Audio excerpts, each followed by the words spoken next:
Welcome to Penrose Learning, where we make understanding easy. You're starting now. Open Phonepe and go straight to Profile, then My Money and Bank Accounts. Make sure your phone number matches the one registered with your bank. This enables SMS OTP verification. Once done, choose Add New Bank and pick your bank from the list. You'll be prompted to verify via SMS automatically.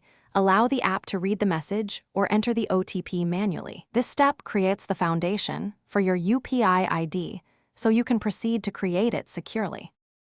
Once the bank is linked, Phonepe will propose a UPI ID. Either accept the default or pick a custom handle if available. Make it simple and unique. Next, to set your UPI PIN, enter the last 6 digits of your debit card and create a 4 or 6-digit PIN as requested. You'll receive an OTP to confirm. Make sure you complete the OTP step without delays. After confirmation, the app links your bank and UPI ID and displays it under linked accounts so you can use it.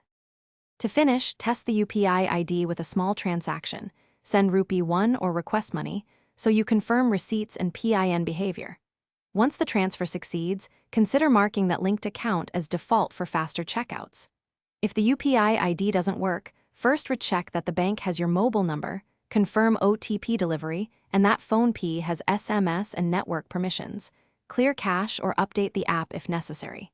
If problems persist, contact bank support with transaction reference for resolution. Thanks for watching. If this was helpful, leave a like and consider subscribing. See you next time.